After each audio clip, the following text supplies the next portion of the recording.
안녕하세요.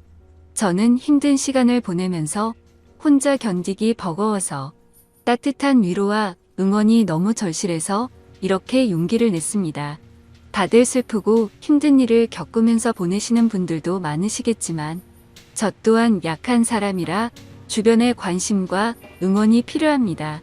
따뜻한 격려의 마음이라도 부탁하고자 사연을 보내게 됐습니다. 들어주시면서 저에게 용기를 꼭 주셨으면 좋겠습니다. 저는 결혼을 약속한 남자친구가 있었습니다. 남자친구와 저는 같은 미술 전공으로 대학교에서 만나 연애를 시작했어요. 같은 미술을 하면서 서로 의지하며 미래에 대한 같은 꿈을 꾸면서 행복한 날들만 가득했습니다. 남자친구와 저는 동갑내기여서 대학교 친구들은 다 같이 서로 친한 친구였기 때문에 항상 같이 있는 날이 더 많았고 함께 보내는 시간은 점점 더 길어져 저희는 서로가 멀어진다는 걸 상상조차 할 수 없었습니다. 그렇게 저희는 같이 대학교를 무사히 졸업하고 미래의 결혼을 약속하며 졸업 후 동시에 동거를 했습니다. 주변에서는 왜 결혼을 안 하고 동거를 시작하냐는 말들이 있었지만 저희는 미래에 대한 서로의 꿈이 있었기 때문에 사회생활도 해야 하고 아직은 결혼하기 이르다 생각이 들었기 때문입니다. 어차피 결혼은 약속했고 저희가 더 성장하고 준비가 되었을 때 그때 결혼을 하기로 했습니다. 서로 굳은 믿음이 있었고 어차피 같은 한 집에서 동거를 하기에 저희는 서로 만족했습니다. 같은 미술 전공으로 졸업은 했지만 저희가 하는 일은 서로 각자 다른 길로 가고 있었습니다. 남자친구는 화가로 가는 길을 택했고 저는 미술학원에 들어가 아이들을 가르치는 일을 시작하게 됐습니다. 하는 일은 다르지만 서로에게 부족한 점은 함께 채워주며 힘이 됐고 든든한 버팀목이 되었습니다. 그렇게 지냈던 날들이 벌써 6년이란 시간이 훌쩍 지나갔고 저희는 둘 다 30살이 넘어버렸습니다. 다행히 그동안 함께 살면서 서로 투닥거리는 곱고 큰 다툼 없이 잘 지냈습니다.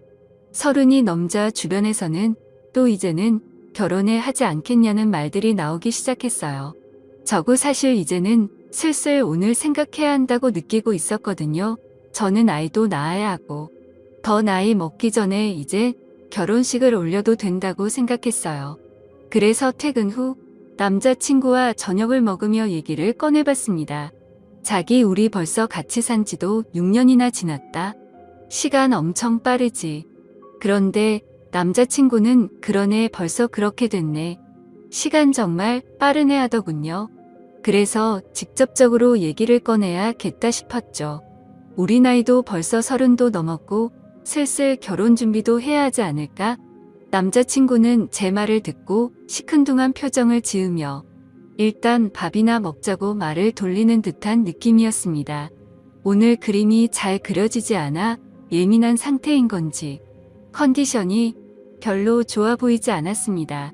사실 결혼 얘기를 꺼내면 서로 이것저것 대화가 나올 줄 알았는데 저녁을 먹고 나서도 더 이상 대화가 이어지지 않았습니다. 괜히 저만 들떴나 싶어서 기분만 가라앉았습니다. 그래도 남자친구의 컨디션이 좋은 날에 다시 천천히 얘기하면 되니까 크게 조급해하지 않았어요. 그날 이후 이상하게 남자친구는 평소와 달랐습니다. 밖에서 따로 친구들을 만나는 날은 늘어가고 원래는 저도 같이 만나는 친구들이었기 때문에 항상 같이 나가서 만났는데 요즘은 저랑 같이 안 가고 혼자서만 그 친구들을 만나고 들어오더라고요. 날이 갈수록 점점 남자친구의 행동들이 하나하나가 이상해지고 있었습니다. 저만 보면 항상 미소를 보내던 사람이 저랑 눈만 마주치면 인상을 찡그리고 제 눈을 피하듯이 고개를 싹 돌린다던가 말이죠. 그리고 술이 잔뜩 취해 집에 오는 날이 늘어나길래 무슨 일이 있는지 물어봐도 아무 일도 없다고만 하는데 저는 그런 남자친구가 너무 답답했어요. 남자친구는 그림이 잘 안 그려질 때는 많이 예민해지긴 했지만 이렇게까지 행동에 변화가 없었습니다. 그림 문제는 아닌 듯 했고 말하기 힘든 일이 있는 것 같았죠. 선뜻 제가 먼저 물어볼 수 없어서 말을 해줄 때까지 기다려 보기로 했습니다. 그런데 점점 늦은 시간에 집에 오고 너무 늦게까지 안 들어올 때는 연락을 하면 제 연락을 받지도 않았어요. 남자친구가 밖에 있는 시간이 늘어났고 밖에 있을 때는 연락도 거의 안 되니 답답할 따름이었죠. 저는 점점 남자친구 행동들을 곰곰이 생각해 보면서 그제서야 조금씩 이상하다고 생각이 들고 느낌이 왔습니다. 아무래도 여자가 생긴 것 같았습니다. 왜냐하면 저랑 같이 살면서 단 한 번도 핸드폰을 잠가 놓지 않았는데 행동이 이상해지기 시작하면서 핸드폰에 비밀번호를 설정해 둔 것입니다. 정말 의심하고 싶지 않아서 참아왔는데 더 이상은 안 되겠다 싶었죠. 오늘은 꼭 남자친구랑 제대로 얘기를 해봐야 할 것 같아 저녁 늦도록 기다렸습니다. 역시나 오늘도 자정이 넘어서 들어오더군요. 더 이상 미루면 안 되겠다 싶어 물어봤습니다. 요즘 왜 그러는데? 무슨 일이 있으면 말을 좀 해주던가라고 했습니다. 그러자 너랑 사는 게 지겨워졌어. 네가 하는 잔소리도 듣기 싫고 나 혼자 있고 싶다. 그 말을 듣는 순간 머리를 망치로 맞는 기분이었습니다. 한숨을 내쉬는 남자친구의 말을 듣고 이 사람이 정말 내가 알던 내 남자친구가 맞나 너무 의아했습니다. 어떻게 저런 말을 아무렇지 않게 나한테 할 수가 있나 싶었죠. 평소에 저희가 싸운 것도 아니고 저희 사이에 아무 문제도 없다고 생각했는데 제 착각이었습니다. 그래서 저는 도대체 왜 갑자기 이렇게까지 변할 수가 있는지 제대로 이유라도 알고 싶었습니다. 저는 화가 나서 따지면서 물어봤어요. 내가 지겨워졌다고? 혹시 다른 여자 생겨서 그런 거야? 남자친구는 잠시 머뭇거리더니 내가 다른 여자 생겼으면 우리 헤어질 거야. 남자친구의 그 말에 저는 눈물이 났습니다. 왜 이렇게까지 저한테 잔인하게 말하는 건지 마음이 너무 아팠어요. 그러자 남자친구는 울고 있는 저를 보면서 또 인상을 찡그렸습니다. 그 모습을 보면서 저는 정말 남자친구가 나에 대한 마음이 변했다는 걸 확신했습니다. 저만 보면 눈이 자동으로 찡그려질 정도로 제가 그렇게 싫어진 걸까요? 왜 우리가 갑자기 이렇게 됐을까 생각해 보니 제가 결혼 얘기를 꺼내고 나서 그렇게 된 것 같았어요. 저는 한 번 더 확인해 보고 싶어서 물어봤죠. 혹시 결혼 얘기가 많이 부담됐었어? 부담되면 천천히 해도 되는 거잖아. 그러자 남자친구는 너랑 사는 게 이제 지겨워졌다고. 못 알아듣겠어? 다시 말해줄까? 남자친구는 또 인상을 쓰면서 말했습니다. 다시 한번 남자친구의 진심을 듣게 되니 견딜 수가 없었어요. 그렇게 며칠이 지나고 한 집에 있는 것도 불편한지 남자친구는 외박을 하는 날도 생겼습니다. 집에 있을 때는 전화가 오면 제 눈치를 한번 보고 나서 자리를 옮겨 전화를 받더라고요. 요즘 남자친구가 만나는 친구들한테 연락해서 왜 저러는 건지 물어보고 싶었지만 친구들이 모를 수도 있는데 제가 괜한 말을 하는 것일 수도 있어서 쉽게 연락을 하지 못했습니다. 아무튼 날이 갈수록 혼자 감당하기가 너무 힘이 들었어요. 반복되는 하루하루가 저를 지치게 만들었고 더 이상 우리가 함께하지 못할 것을 느꼈기에 저는 남자친구의 말을 받아들이기로 했습니다. 함께 사는 집의 보증금은 반반 나누어서 했기 때문에 남자친구가 집이 정리되면 돈을 보내주기로 했습니다. 그렇게 우린 이별을 하고 말았습니다.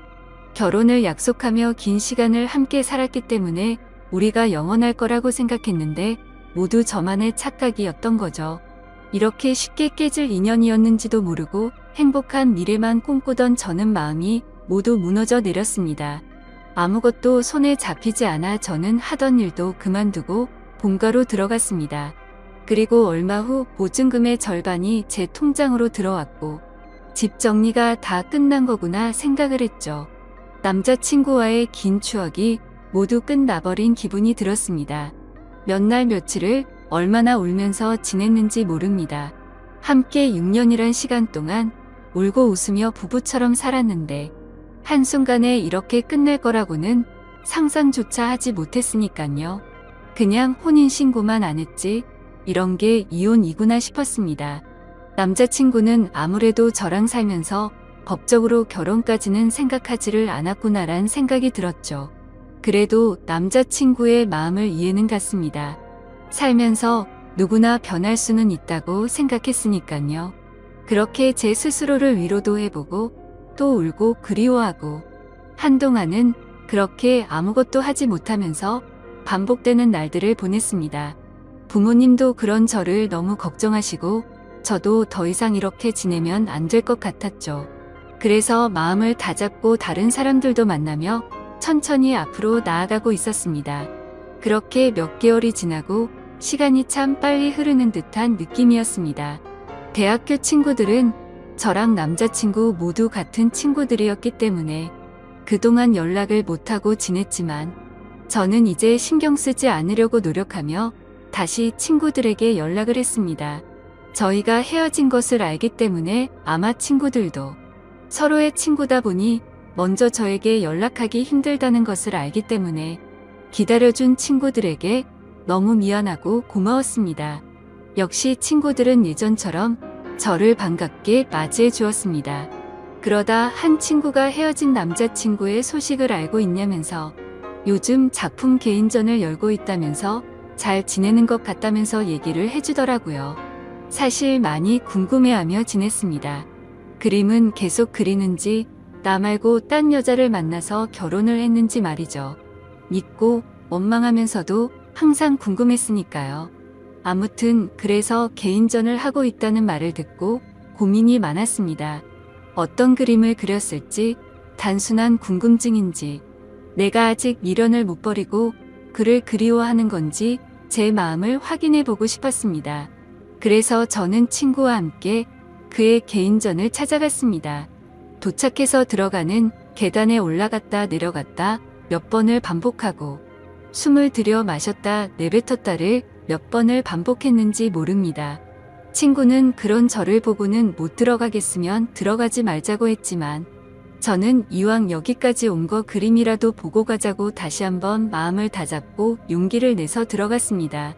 유명한 화가가 아니기에 위층으로 올라가 보니 규모가 크지 않은 아담한 공간이었습니다. 저는 첫 번째 그림부터 순서대로 그림을 보기 시작했습니다. 첫 번째 그림을 보면서 저는 마음속에 무언가 설레는 듯한 느낌과 따뜻한 느낌을 받았습니다. 전 남자친구가 지금 새로 만나는 여자와 행복하게 잘 지내고 있다는 걸 표현한 듯한 추상적인 느낌이었고 저도 모르게 그림의 매력에 빠져서 보고 있었습니다. 친구가 옆에서 작품 설명 좀 읽어보라고 재촉을 해서 읽어보고서 저는 크게 놀랄 수밖에 없었습니다. 작품 설명에는 대학교를 다니고 있는 시점에 첫 연애를 하며 느꼈던 감정을 표현했다라는 추상화 설명인데 왜 이 작품에 저와 연애를 시작했을 때 마음을 표현한 건지 지금 다른 여자 만나면서 어떻게 이런 작품을 그린 것도 모자라 이런 설명까지 해놨다는 것에 도저히 이해가 되지 않았습니다. 도대체 무슨 생각으로 헤어진 저와의 추억을 다시 그림으로 그린 것인지 혹시나 하는 마음에 두 번째 그림을 보고 작품 설명을 읽어봤죠. 역시나 저와 있었던 지난 추억을 또 그림으로 표현하고 설명까지 돼 있었습니다. 점점 전 남자친구가 무슨 생각으로 이랬을까 궁금해졌습니다. 개인전인데 왜 굳이 헤어진 나와의 추억을 전시를 해놓았을까? 그림을 보면 볼수록 더 마음이 복잡해졌죠. 그리고 또 다음 그림들을 보는데 뭔가 마음이 무거운 듯한 느낌의 그림이었습니다. 왜 그림을 이렇게 표현했을까? 설명을 읽고 보니 저와 헤어지고 본인의 마음이 적혀 있더라고요. 저는 더욱 그를 이해할 수가 없었습니다.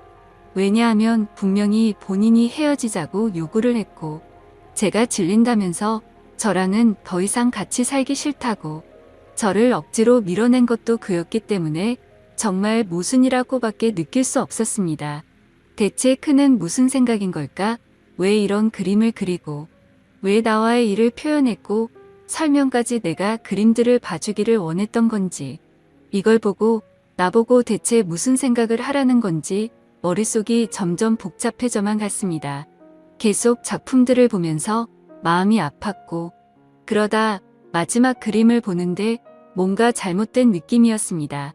왜냐하면 그림이 아닌 새하얀 백지였기 때문입니다. 실수가 있었던 건지 아니면 의도적으로 백지를 걸어둔 건지 저는 설명을 읽어보고서 알 수 있었습니다.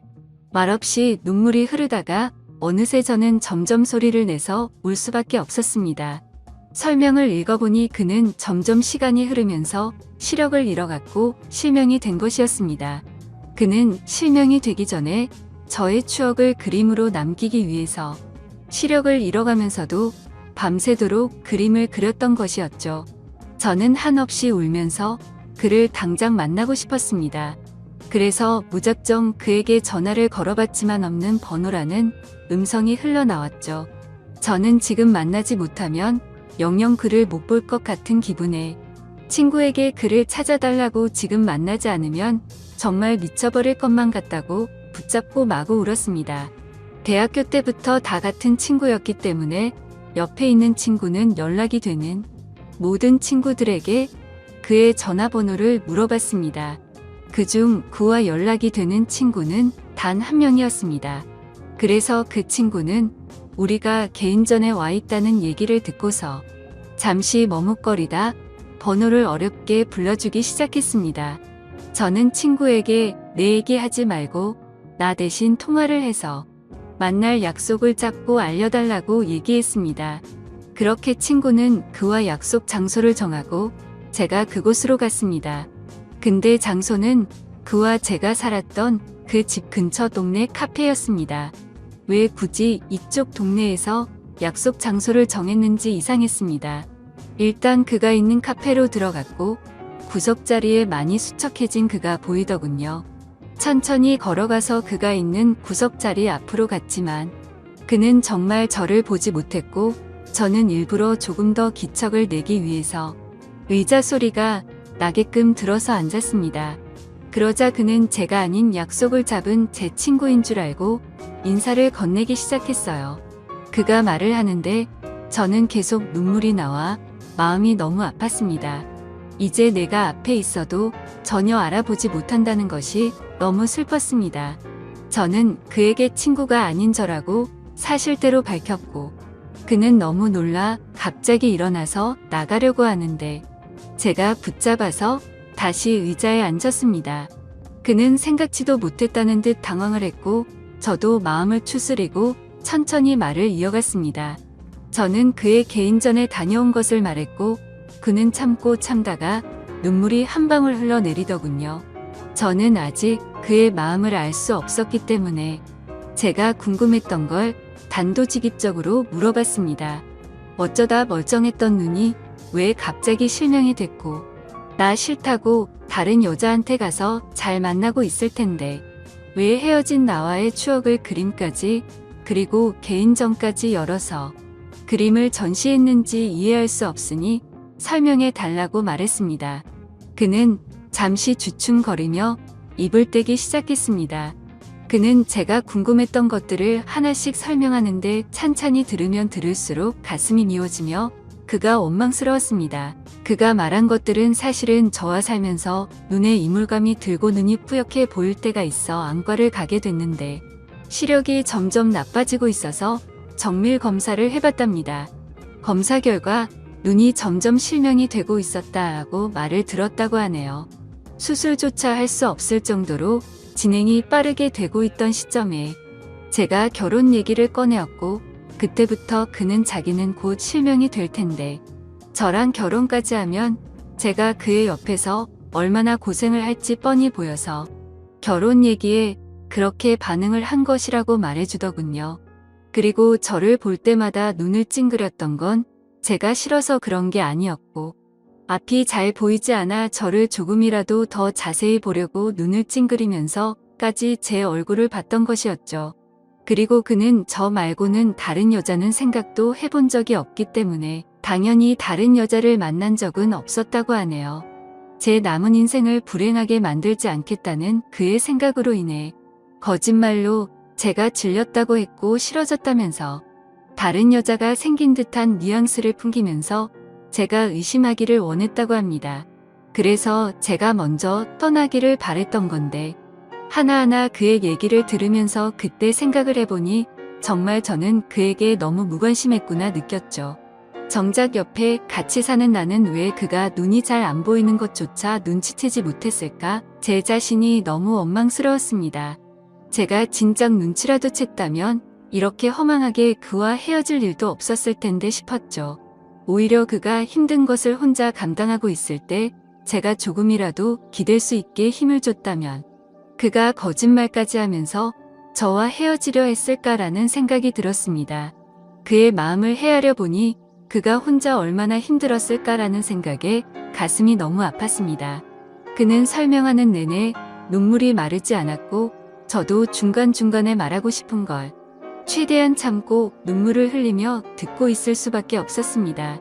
그의 얘기를 다 듣고 나서 저는 그에게 시력을 잃고 우리가 헤어지면 내가 혼자 행복하게 살 수 있을 거라고 생각했어 라고 묻자 그는 눈이 보이지 않는 남편 말고 평범하고 건강한 남자 만나서 아이 낳고 행복해 살기를 바랬어 라고 울먹이는 듯한 말투로 겨우 대답을 하더군요. 저는 그 말을 듣자 맞아 그의 진심이 무엇이었는지 왜 그때 그가 딴 여자가 생긴 것처럼 말하고 저를 그렇게까지 밀어냈는지 이제야 그의 마음을 알게 됐습니다. 그는 정말 나를 진심으로 사랑했고 본인보다 나를 먼저 생각한 사람이었다는 걸 왜 저는 그때 제대로 알지 못했을까요? 다시 한번 마음을 추스르고 왜 이 동네에서 약속을 잡은 건지 물어봤습니다. 그는 사실 저와 함께 살던 그 집에서 제가 나간 이후로 쭉 혼자서 살고 있다고 했어요. 알고 보니 집을 정리한 것처럼 저에게 돈을 보낸 것이었고 그는 혼자 저의 추억이 있는 그 집을 떠나지 못했다고 했습니다. 저도 그와 헤어지고 많이 힘들었다고 생각했는데 그는 제 흔적이 있는 집에서 혼자서 얼마나 외롭고 슬펐을지 가늠조차 되지가 않더라고요. 모든 것을 혼자 짊어지려고 하는 그가 믿고 원망스러웠지만 저를 위한다는 마음에 버렸던 일이었기에 그를 미워할 수도 없었습니다. 저는 그 집에 가보고 싶다고 말하자 그는 가방에서 접이식 지팡이를 꺼내더니 먼저 앞장을 섰습니다. 그런 모습이 너무 낯선 모습이었지만 저는 결코 내색할 수가 없었습니다. 익숙하게 그는 집으로 도착했고 같이 들어갔습니다. 들어가서 그동안 변한 것이 거의 없는 모습에 조금 놀랐습니다. 대부분은 거의 그대로였지만 눈이 보이지 않아서 자신이 잘 다닐 수 있도록 하고 손이 잘 닿는 곳으로 위치를 조금 바꿨다고 하더군요. 그동안 이 집에서 혼자 보이지도 않는 눈으로 지냈다는 것이 믿기지 않았어요. 하나씩 알게 될수록 너무 마음이 아파왔고 제가 계속 옆에 있었더라면 잘 챙겨줄 수 있었을 텐데 속상한 마음뿐이었습니다. 그는 보는 것처럼 이젠 제법 익숙해져서 지내는데 불편함이 크게 없다며 걱정하지 말라고 스스로 잘 해내고 있으니 저보고 이제 걱정하지 말고 좋은 사람 만나서 잘 지내라고 말하더군요. 그 말을 듣고 저는 화가 나서 말했습니다. 내가 진작에 알았더라면 무슨 일이 있어도 자기 곁에서 안 떠났을 거야. 이제 다 알게 된 이상 난 절대로 아무데도 안 가라고 소리쳤습니다. 그는 말도 안 된다며 앞으로 살 날이 얼마나 긴데 대체 왜 사서 고생을 하냐고 절대 그러면 안 된다고 자기 옆에 있으면 지치고 불행할 거라며 반대하더군요. 하지만 저는 절대 내 생각 변하지 않으니 설득하지 말라고 못을 박았고 저는 그날 이후 제게 필요한 것을 챙겨서 매일매일 그의 집으로 갔습니다. 그가 조금이나마 불편하지 않게끔 제가 할 수 있는 것들을 찾아서 하고 밥도 같이 먹고 차도 마시며 대화하는 시간들을 많이 가졌습니다. 그는 처음에 오지 말라며 저를 밀어냈지만 저는 이번만큼은 제 의지대로 밀어붙였습니다. 그렇게 매일 같이 보내는 시간이 길어지며 저는 궁금한 것이 생각나서 물어봤습니다. 근데 개인전 열었을 때 마지막에 왜 백지를 걸어둔 거야? 라고 물어보자 내가 시력을 점점 잃어가면서 그날 딱 아무것도 보이지 않았어. 그래서 붓을 잡고 아무것도 그릴 수가 없었거든. 그 말을 듣고 그때 그의 심정이 어땠을지 생각하면서 정말 마음이 아파서 눈물이 나올 것 같았습니다. 하지만 이제는 그의 앞에서 약한 모습과 우는 모습을 느끼게 해주고 싶지 않았습니다. 저는 그래서 억지로 눈물을 참고 대화를 이어나갔어요. 이제야 모든 일들의 수수께끼가 다 풀렸고 저는 앞으로의 일들만 생각하기로 했습니다. 저는 그의 옆에 읽기로 마음을 먹었고 그가 마음의 문을 열 수 있도록 제 마음을 매일 표현했습니다. 그가 없는 생활에 저는 아무런 의미가 없는 것을 알기 때문에 더욱 더 그 옆에서 붙어 지냈습니다. 그러자 그도 더 이상 자기가 밀어낸다고 해서 제가 밀어질 것도 아니란 걸 깨닫고 저와 함께하기로 했습니다. 서로 마음이 변해서 헤어진 것도 아니고 우리는 아직까지도 서로를 그리워하며 사랑한다는 걸 잘 알았기 때문에 다시 시작하기로 했습니다. 저는 더 늦기 전에 그와 결혼식부터 올리고 싶어서 그를 설득하고 주변 친구들에게 도움을 받아 결혼식을 진행하기로 했습니다. 그렇게 우리는 서로 부부가 되었고 서로에게 더 의지하며 좋은 일도 함께하고 혹시나 불행이 찾아와도 함께 그 불행을 맞이하며 이겨내자고 굳게 약속했습니다. 그동안의 힘든 시간들이 무색했을 정도로 저와 남편은 하루하루 정말 행복하게 지냈습니다. 남편과 문화센터도 함께 다니면서 남편이 배우고 있는 점자를 저도 함께 배웠고 그를 더 이해하고 배려해야겠다는 마음도 들었습니다. 하지만 남편은 더 강해지려고 노력했고 저도 제 스스로 더 마음이 단단해지려고 노력했습니다. 물론 쉬운 결정도 아니고 앞으로 아기가 생기면 더 힘들 일도 많아지겠지만 서로가 함께 한다는 것만으로도 앞으로의 일이 걱정보다는 설렘으로 다가왔고 긍정적으로 더 노력해서 우리가 아기와 행복해질 수 있도록 해야겠다 싶었죠. 그리고 남편은 앞으로 좋은 아빠가 되겠다며 행복한 미소로 그는 약속해 주었습니다. 나중에 태어날 우리 아기와 새 식구 앞으로 행복하게 잘 살도록 하겠습니다. 제 사연을 읽어주셔서 감사드립니다.